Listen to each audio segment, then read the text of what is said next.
Slavă lui Dumnezeu stă în ascunderea lucrurilor, iar slavă împăraților stă în cercetarea lucrurilor. Proverbele 25, versetul 2. Dumnezeu să te binecuvinteze, fratele meu, Dumnezeu să te binecuvinteze, sora mea, Dumnezeu să binecuvinteze frați, surori care sunt în jurul tău, să te ajute să te rogi pentru ei. E important să ne rugăm unii pentru altul și unul din lucruri pentru care să ne rugăm este că mai departe să fii și tu, să fiu și eu, să fiu fiecare dintre noi o unealtă în mâna lui Dumnezeu, că Dumnezeu să facă lucrarea lui, să facă planul lui.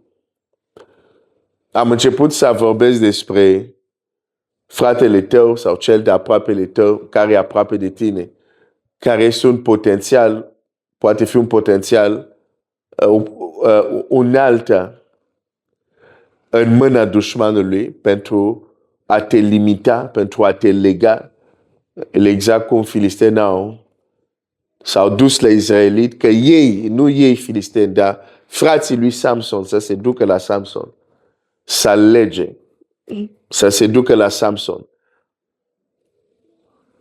să limiteze, să se ducă la Samson și să facă ceea ce le spune filisteni să facă. Și vreau să mergem acum în Scriptură. Deja am început să mergem, dar e un text care vreau să-l citesc, câteva texte, o altă ilustrație care n-am apucat și o să citesc astăzi. O să citesc în cartea Exodul 4 și începând cu versetul 12. După ce Moise aduce tot fel de motive de ce nu poate să meargă la Faraon. Biblia zice așa. Dumnezeu zice, du-te da, eu voi fi cu gura ta și te voi învăța ce vei avea de spus. Moise a zis, ha, Doamne, trimite pe cine vrei să trimiți. Deci, după ce toate argumentele lui sau scuzele lui, Dumnezeu a răspuns la ele, Moise vine cu adevăratul motiv. Zice, până la urmă, știi ce? Trimite pe cine vrei. Dar eu nu vreau să mă duc. Trimite pe cine vrei. Alege pe altcineva. De aceea vreau să spun la cineva, de multe ori când Dumnezeu te va chema, o să ai sentimentul ăsta. Doamne, trimite pe cine vrei. Eu nu vreau neapărat să fac asta. De ce eu? Sunt mulți alții în popor care poate să se ocupe de asta. Nu zic că nu se întâmplă Dumnezeu să te cheme și să fie și ceva care este în dorința ta. Dar zic se poate întâmpla și nu se întâmplă de puține ori unde Dumnezeu te cheamă și ai impresia că cum este Moise, eu nu sunt calificat să fac asta. Sunt mulți alți mai calificați decât mine. Dar dacă Dumnezeu te alege, fratele meu, nu trebuie să te subestimezi, frate Ioan. Să crezi că ești mai puțin calificat. Important este când Dumnezeu te alege, asta te califică. Faptul că te-a ales, asta te califică. În fața cerului și în fața oamenilor. Deci în lucrurile spirituale nu te califică diplomele. În lucruri spirituale te califică alegerea. Când te ales, asta te califică. Ai. Ok, sper că te-am încurajat. Deci, și vei face o lucrare extraordinară. Că Dumnezeu știe de ce te-a ales. Deci Moise zice, Doamne, trimite pe cine vei vrea să trimiți. Versetul 14. Atunci Domnul s-a mâniat pe Moise. Pentru că dezbaterea a cam durat și Dumnezeu avea un plan cu el pentru poporul său. Atunci Domnul s-a mâniat pe Moise și a zis, nu e oare acolo fratele tău Aron, levitul? Știu că el vorbește ușor. Iată că el însuși vine înaintea ta. Când te va vedea, se va bucura în inima lui. Tu îi vei vorbi și vei pune cuvintele în gura lui și eu voi fi cu gura ta și cu gura lui și vă voi învăța ce veți avea de făcut.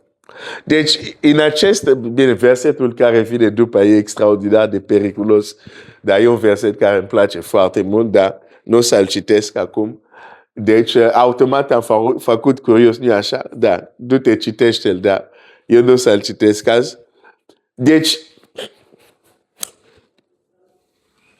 Dumnezeu îi spune, ok, s-a trimit pe altcineva, nu s-a trimit.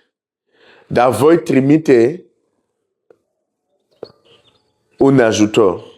Uite fratele tău Aron. El vorbește ușor. Tu zici că nu poți vorbi. Nu... Ok. Tu vei vorbi cu fratele tău și el va vorbi. Și vă voi învăța și pe tine și pe fratele tău. Și voi fi cu voi. Deci Dumnezeu zice, uite, nu vrei să te duci. Ești depășit. Îți găsesc un ajutor. Îți găsesc un ajutor, fratele tău Aron. Vei vorbi cu el și el va vorbi ușor. Foarte frumos. Și iată se întâmplă, uite, iată se întâmplă astfel de lucruri unde cel care vorbește ușor nu este cel care a ales. Cel cu limba încurcată, pe el Dumnezeu îl alege. Zice, tu o să faci. Pe nu vorbești bine, ok, găsești pe fratele tău care vorbește bine.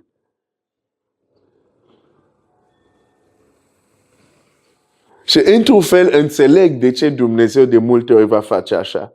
Pentru că cel care este calificat se va baza pe calificările lui. Mă pricep. Pe cel care nu este calificat se va baza pe Dumnezeu. Pentru că nu are calificare. Și aici vedem un lucru despre Dumnezeu. Preferă unul necalificat care se încrede în el Dumnezeu, decât un extra calificat care se încrede în calificările lui. Eram să zic ceva, dar nu, mai bine. Dar ce vreau să zic era doar un exemplu care demonstrează tocmai ce am zis.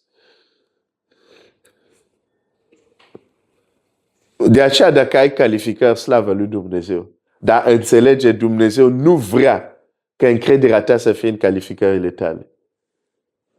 Vrea ca încrederea ta să fie în El, Dumnezeu.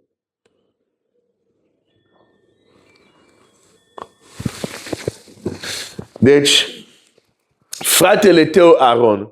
Deci aici Aron e folosit de Dumnezeu. E un alt al lui Dumnezeu. Pentru a ajuta pe Moise în destinul lui. Dar hai să citim un alt verset. Exodul 32. Poporul văzând, versetul 1, poporul văzând că Moise zăbovește să se coboare de pe munte, s-a strâns în jurul lui Aron și a zis, haide, fă-ne un Dumnezeu care să meargă înaintea noastră. Căci Moise, omul acela, acum e omul acela, care ne-a scos din țara Egiptului, nu știm ce s-a făcut.